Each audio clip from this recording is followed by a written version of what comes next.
What's going on, y'all? It's Najee Jeter, aka Miles Morales, and Sam from The Last of Us, and you're watching Jay's World Order. Oh, hey, you there! Think you could help a lady out? My horse up and died on me. Hello again to my YouTube friends and subscribers. And welcome back to Jay's World Order. Today, we're heading to... Hey, yo. Now you're coming through the crowd? Hey, Scott. $1,000. For you, man. All you gotta do, step into the ring. I don't want to wrestle you. We are gonna do it tonight. No. Couldn't beat Owen Hart's meet on your best day. That's a weird thing to say, Scott. I wouldn't want to beat Owen Hart's meet any day, but I will tell you this. I would take 1,000,000 Owen Harts back over any single wrestler working today on any single roster. That's a testament to Owen Hart. Rest in peace, Owen. I missed that son of a gun. Hey, take a chill pill, Scott. We're going to Game On Expo today. One freaking goal today, and that is for me to nab, finally, after 30 years, a freaking Sega Saturn. Today, I'm getting a freaking Sega Saturn. Made a deal with the Retro Brothers today, and I'm going to be trading in all of these games for a Sega Saturn. Today's the day, baby. I've waited 30 years for this. All right, let's head on over to the Game On Expo. I'll see you there.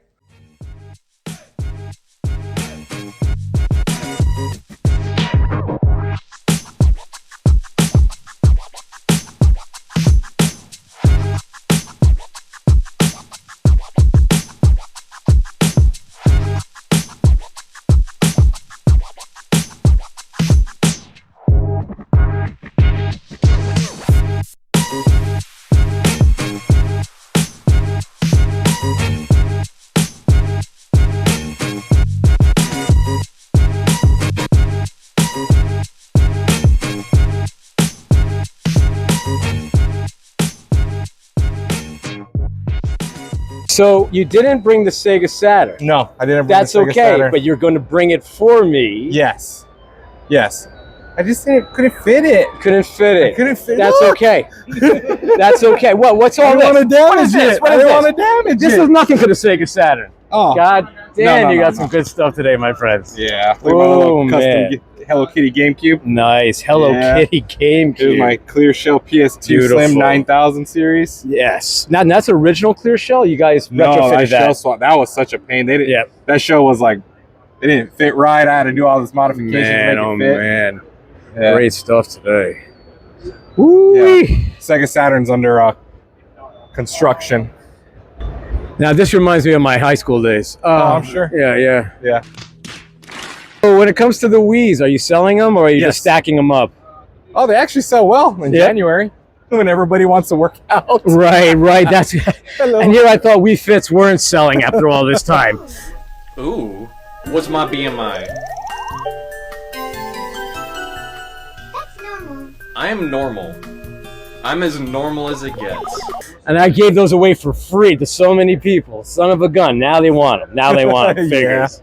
Well, thank you, man. Those games are for you. Yeah. And we will get that Appreciate Sega Saturn delivered at some point this weekend if I have to meet you outside. It's going to be all brand used when you get it. Brand used. I dig it. Brand used. I dig Everything is going to be Jay's World Order, you know? That's what it's talking about, you know? 2,000 years later. Hey, you brought the stuff? Yeah, I brought it. I got it. All right, hang on one second. Hey, Bruno. Hey, how you doing? Yeah. Tell Vinny it's off. Yeah, it's off. Yeah, he brought it for me. Yeah, don't worry about it. All right. That phone call just saved your life.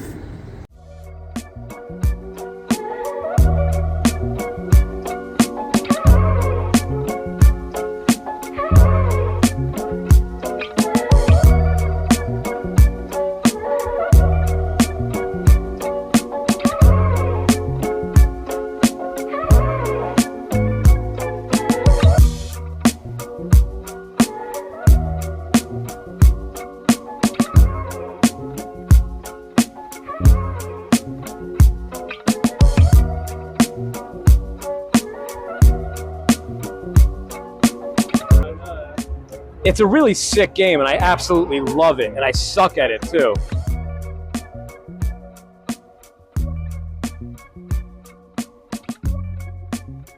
But it's a great game regardless. Silent Hill. Silent Hill, yeah, that could be a rough one, man. Yeah, I don't have the balls to play Silent Hill, man. To be frankly honest with you.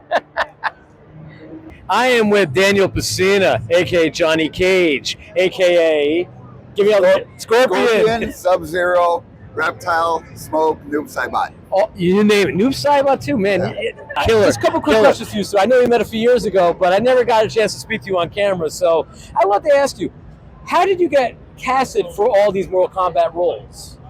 Actually, the starting point was John Tobias first friended my brother back in high school. Oh, wow. So they were friends back in high school. And because I'm a geek too, like sometimes we'd hang out. Like I remember one time we jumped in my car and went to see Bekashi's Lord of the Rings, the old one, rotoscope. Right. I got done doing stunts for Teenage Mutant Ninja Turtles. Okay.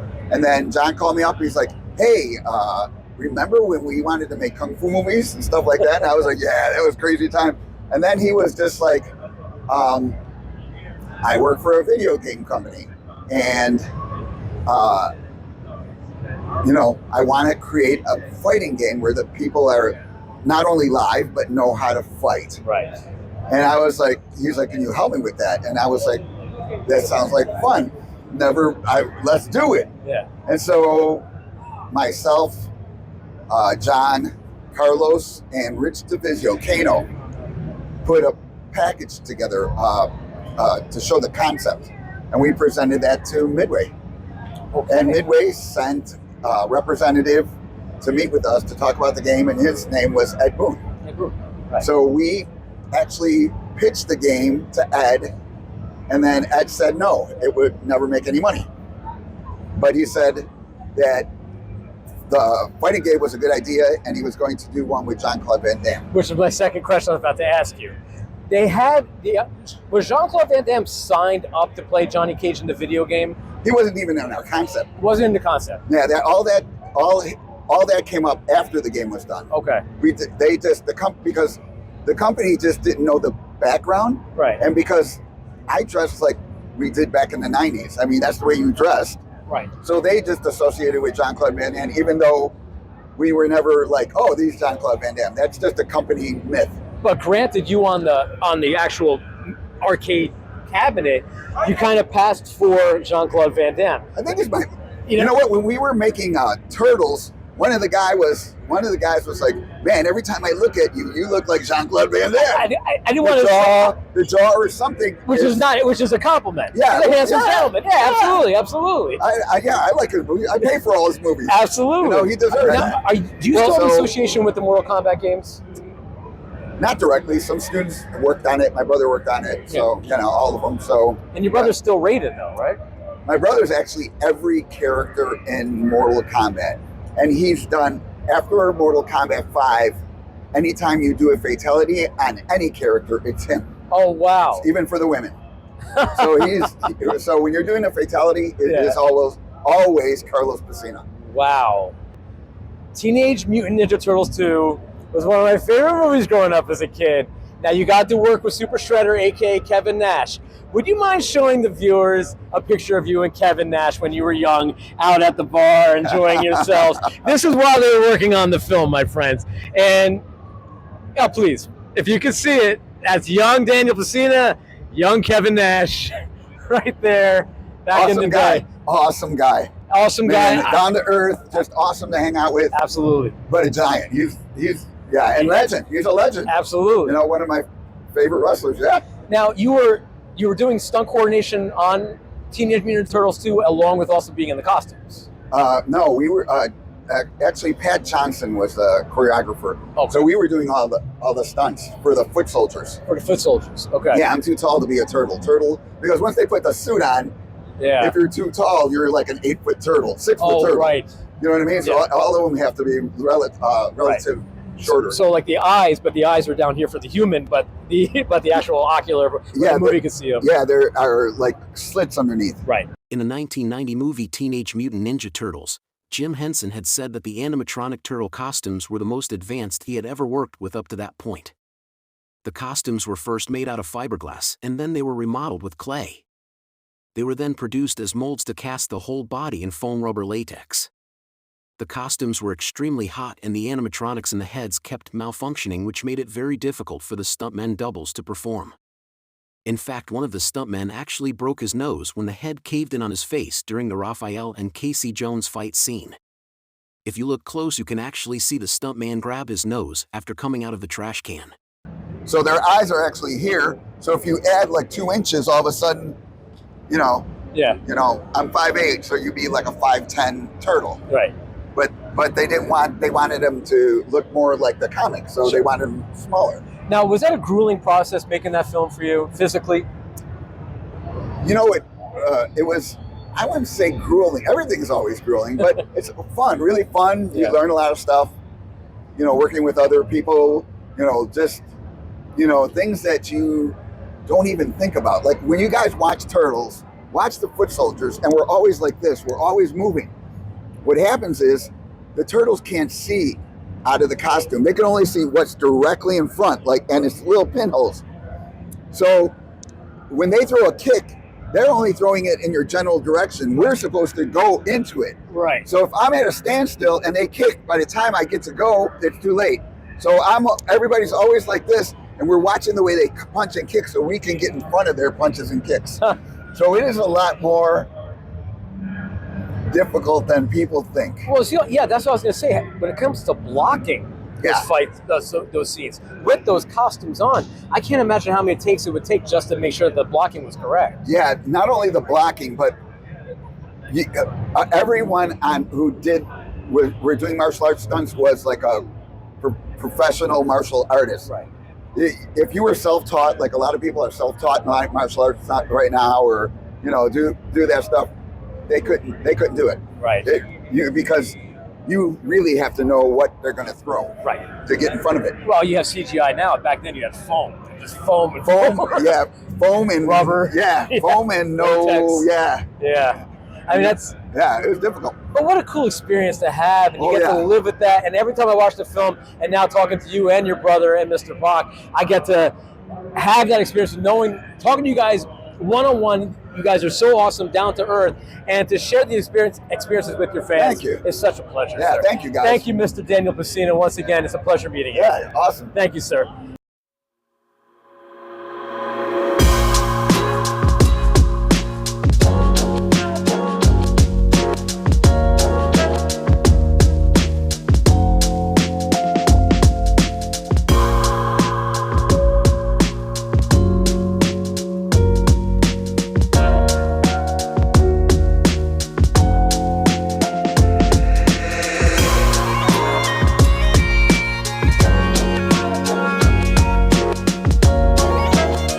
Yeah, my name is Stephen Owens. I am an artist. I mainly do illustrations of anime and pop culture, things that I personally love and want to bring that art to other people. Since Keanu Reeves is playing Shadow, I thought it would be cool to remake the John Wick original first movie poster, but with Shadow. I love it. Mixing two genres together in that sense. Did you feel Keanu Reeves was the right voice for Shadow? I do. As soon as I heard it, heard he was playing Shadow, I instantly thought that's a great idea. Yeah. And then once I saw the movie, I was like, that was a perfect choice.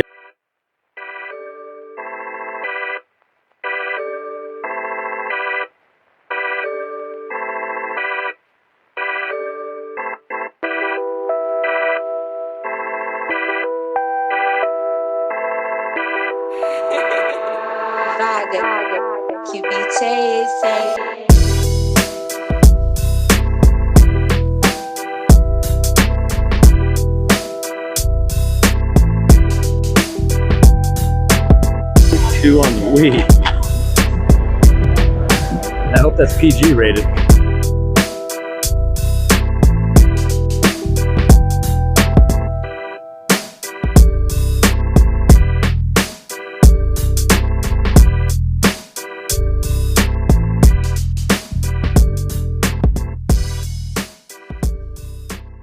sitting next to Paul Niemeyer. This man has worked on many classic games, and we spoke And for a a little bunch bit. of non-classic games too. Well, the ones that are classics are the ones worth remembering, That's my the one we're friend. going to talk about. Absolutely. Who cares about the other crappy games? Well, there's a lot of crappy games. Not everything can be perfect, but sir, you've hit a lot out of the ballpark, my friend. Well, thanks. My first. So, how did your game producing career begin? Oh my God, that was a great thing. I was working at a little sign shop on the southwest side of Chicago, fresh out of college. Okay. And a buddy of mine was looking for a job. Now they all knew that I wanted to be a pinball artist more than life itself. Yeah. You know, so that's why I became a video game artist. Oh wow. Okay. Yeah. So it was really my desire to become a pinball artist. And when I got hired as a video game artist, I got hired by Valley Midway, and I got moved over to the Midway side, which was video games, and that was all like the hottest thing, you know. In my heart, I wanted to be a pinball artist so bad, you know. So I remember thinking, oh, this thing's never gonna last. These video games is a fad. I'll be right back to pinball. You'll see. Wow. Well, that never happened, obviously, but that was fine. That's cool. What was the first big title that you worked on? Tron. Tron. Okay.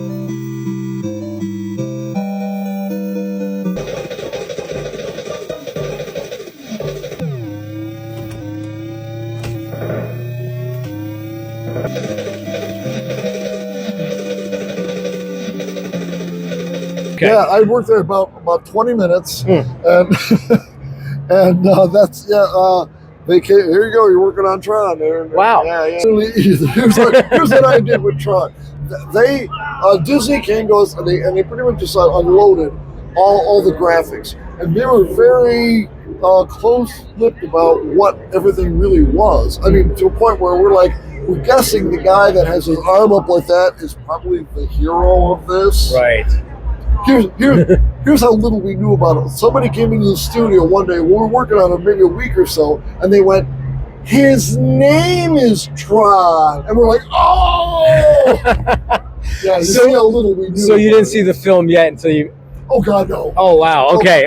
No, we hadn't seen anything. We knew nothing. We were as much in the dark as everybody else. But it was still... There was still, like, the racing part of the game was still in line with what the film was presenting, too. Oh, yeah, but we didn't know that. Huh. No, nobody knew any of that. You know, whenever you're working with Disney, and pretty much anybody else, but Disney especially, you're only knowing the absolute minimum of whatever it is to get it to the finish line, right? Without you talking to anybody else and finding out anything else that you may be able to tell, you know, your dentist. And then he'll tell somebody else, God knows what will happen then, you know. So that's how they think. Wouldn't that dent the process of the creation of a game if that lack of communication is not occurring? I'm just putting it out there. You just described every game. Well, okay then. That's kind of how. Okay, so was that the same? Was working on Mortal Kombat? Was that a similar experience for you? No, that was a unique one completely. Okay. Here's what happened. That game was just a filler game during the summer. And, and they were just, let the new kid, let Tobias have a shot. He's got some fighting game, I guess, you know. Right. And here's the thing, that I truly believe Mortal Kombat was the success that it was because management didn't touch it. It was done during the summer. Most of them were on vacation. And the other thing was they had gone and talked to Jean-Claude Van Damme about being Johnny Cage. Right. I've never heard about that now, but at the time it was super secret. Nobody knew that was going on. Well, when it fell apart, they were like, oh, okay. But they had it hardwired in their heads. The only way it was going to be a success was with Jean-Claude Van Damme on board. Now he's not. Right. So, ergo, ipso facto, it's going to be a floppo. So they started talking about it like it was a flop already. We haven't even made it yet. It was the dumbest thing I've ever seen. I swear, I've never worked on a job ever that had that going on. And keep in mind, we're talking about Mortal Kombat. Were they pessimistic because Street Fighter was so popular, already at that point that they thought it was just going to be a dud? Right. Oh, they were desperate to find something to go up against it. Right. They never thought this was going to be it. Yeah. I don't think. Maybe they did. I don't know. Here's the point. They didn't act like that. All right. Let's just say all the periphery showed that they had no faith in it whatsoever. All right, the first run was a lousy 200 games. They had no faith in that game. What is that? That tells the tale right there. The second run's 10,000. Hello, they woke up. Yeah. Yeah, a little bit. Yeah. Duh. Well, I mean, you still had the fortunate experience. And I did, but it kind of turned sour in the end because, so here's the thing. So now Jean-Claude Van Damme's out, and they're thinking it's a flop, and they're like, quit wasting time with the studio artists, hire some freelancer to blow it out of here and get it out of our lives. Get it out of our lives. That's what they wanted, okay? And I was the freelancer. So my old boss, when I worked at Valley from 82 to 84, was Greg Ferris. Greg called me up.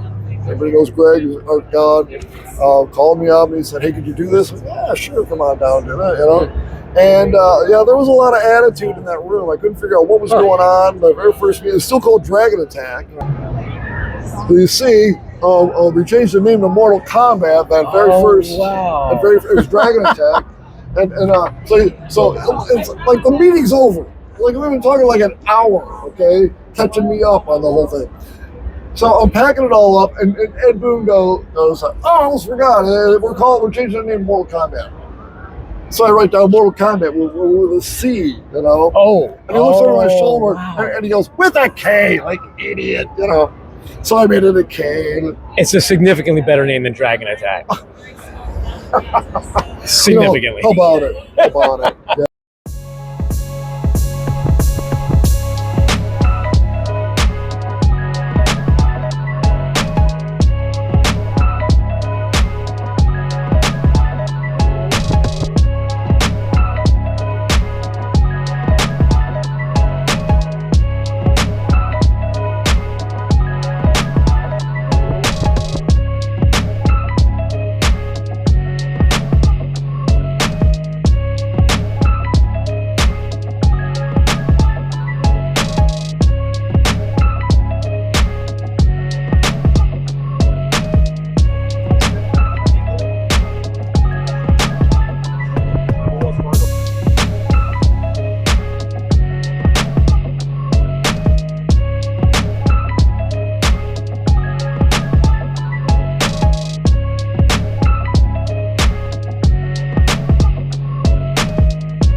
All right, I'm standing here with Brian Colin. You, sir, have created and game designed so many classic games. Some are two of my favorite games I still play almost every day till this day. One of them happens to be Rampage and Rampage World Tour. But Mr. Colin, you made General Chaos.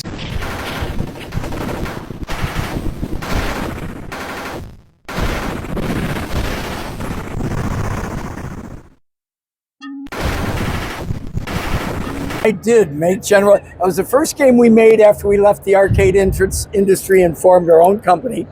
We made it for Electronic Arts, and it ended up being their #1 independent, like non-licensed game for that year. It's one of the reasons the 4-player adapter got made for the Sega Genesis. Yeah, I'm very proud of that game, and even though I'm known probably more for my arcade work like Rampage and Arch Rivals and Xenophobe, General Chaos, I get more mail from General Chaos fans like you than anything else. The game has so much character. I still have yet to beat that game, by the way. I always lose around the end of it. I don't know why I can't beat like the last two. Don't ask me why. I've been playing the game for over 30 years. I was just telling your wife just now that I remember renting General Chaos from a Blockbuster or some video store. A blizzard hit in New Jersey where I'm from. We got locked in our homes for like 4 days. It was like 2 feet of snow.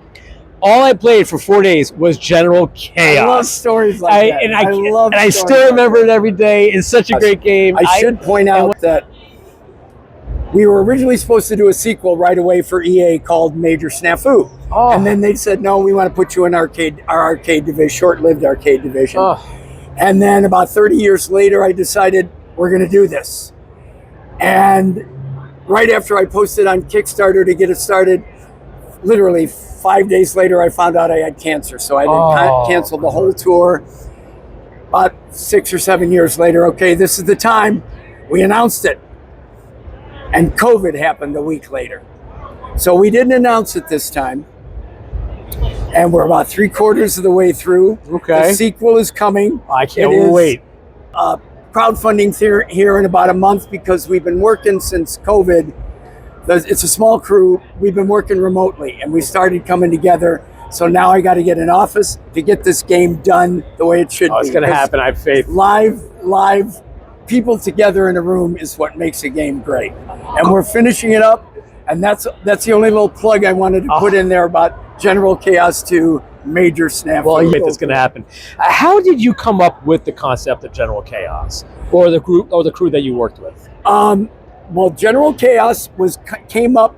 We had done games like Rampage and Xenophobe and Arch Rivals and Pigskin in the arcade. And Arch Rivals was the first game with real basketball strategies. You could pass, you could call for a pass. Right. Pigskin, I said, okay, let's have some fun with this. We gave them swords and battle axes, but now you're controlling a half dozen people. Yeah.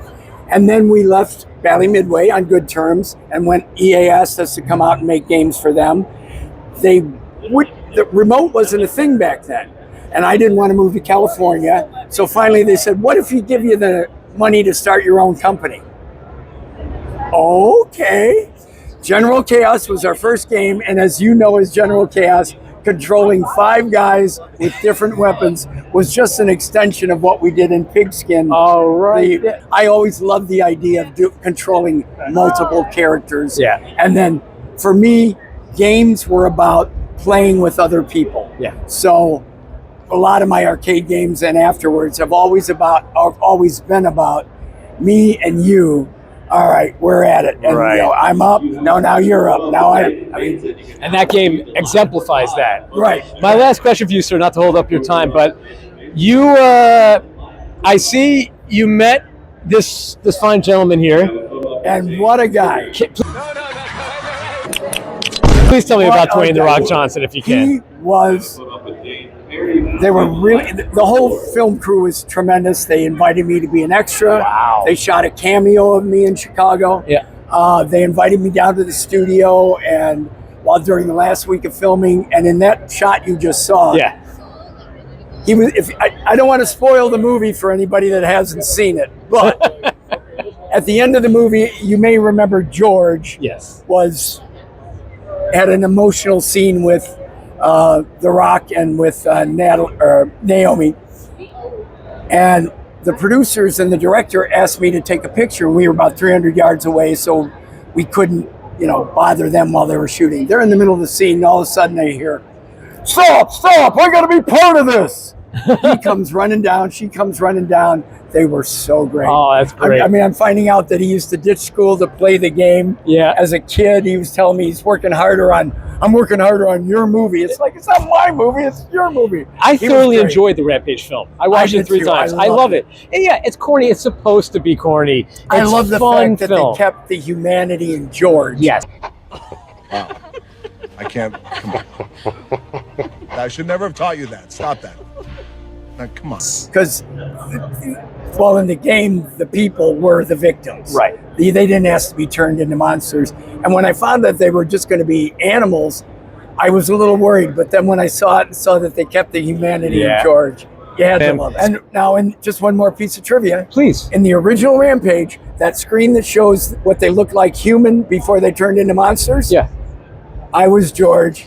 Oh. Ray was Lizzie. Oh, you were? Yes, and programmer Jeff Nauman was Ralph. Oh my! Now every time I'm going to watch that, I'm going to see it totally differently now. That is awesome trivia. Thank you so much, man. All right, have a good one. Oh, it's a pleasure.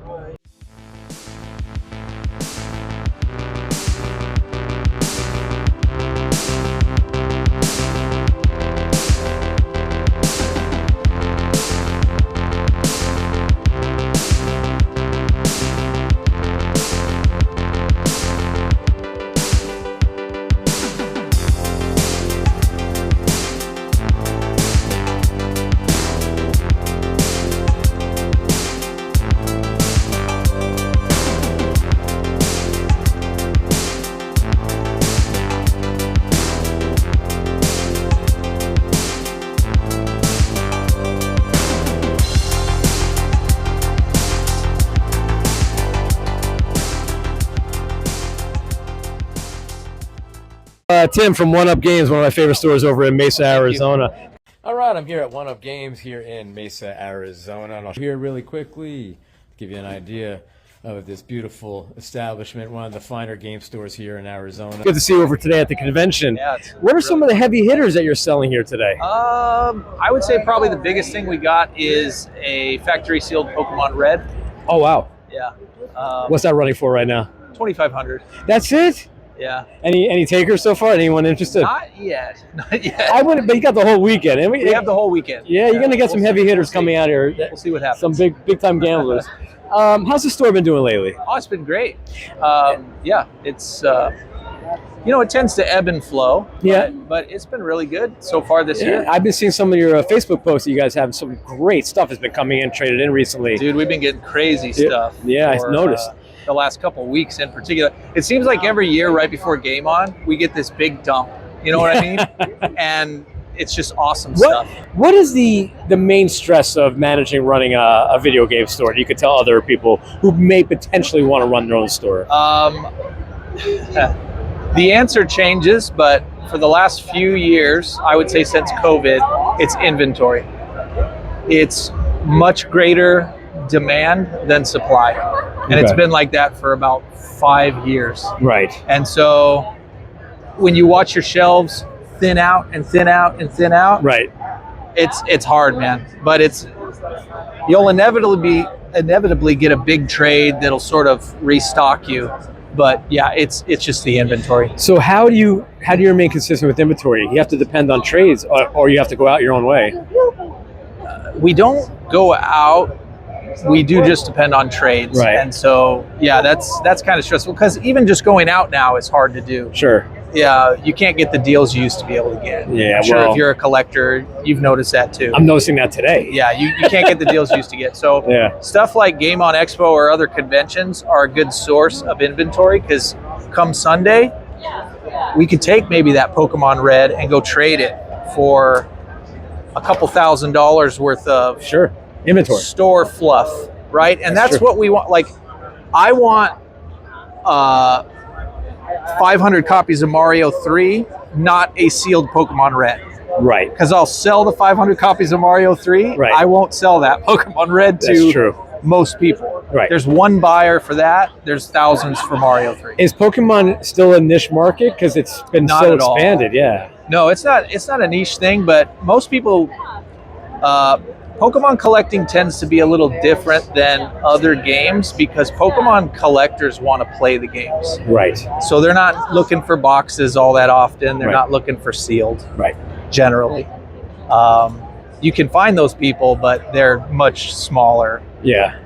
Percentage. Absolutely. Of customers. All right, I hope you enjoyed the Game On Expo today as much as I did.